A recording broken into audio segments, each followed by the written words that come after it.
Kasus minyak goreng yang ditangani Kejaksaan Agung Kejagung jadi sorotan banyak pihak. Terkini ada 4 orang yang dijadikan tersangka dan telah dilakukan penahanan tahap pertama.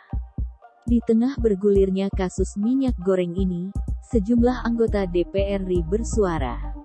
Mereka mendesak Kejagung memeriksa sang Menteri, Muhammad Lutfi. Anggota DPR lainnya berharap sang anak buah menteri yang jadi tersangka bukan kambing hitam. Dirjen Kemendak jadi tersangka kasus Migor, anggota DPR, Mendak juga harus diperiksa. Anggota Komisi V DPR RI, Rudi Hartono Bangun, memberi tanggapan soal dugaan kasus korupsi ekspor minyak goreng.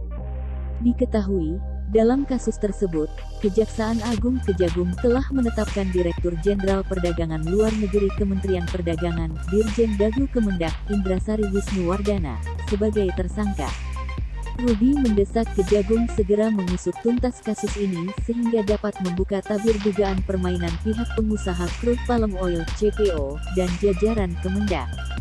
Ia juga meminta Menteri Perdagangan Muhammad Lutfi turut diperiksa. Langkah Kejagung sudah tepat. Kejagung harus tegas dan gerak cepat. Kasus ini harus diselidiki sampai tuntas, karena di Kemendak semua kuncinya dan pengusaha CPO nakal yang jadi inti kelangkaan minyak goreng di Indonesia. Menteri Perdagangan juga harus diperiksa, karena dia sebagai pimpinan tertinggi di Kemendak pasti tahu kebijakan yang diambil anak buahnya, kata Rudi. Selasa tanggal 19 April tahun 2022 dikutip dari laman DPR RI. Sebelum tersangka ini diungkap, Komisi V DPR RI kerap menanyakan ke Mendak Lutfi dan jajarannya terkait kelangkaan minyak goreng. Namun, Kemendak mengklaim masalah kelangkaan minyak goreng karena ulah pengusaha. Akan tetapi, menurut Rudi, dengan penetapan tersangka ini membuktikan bahwa Kemendak dan Dirjen Dagu yang membuat kisruh. Jika tahu kebijakan yang salah itu, kenapa Mendak mendiamkan dan pura-pura tidak tahu? Langkah Kejagung saat ini sudah sangat tepat, mengurai masalah mendasar minyak goreng untuk rakyat ini.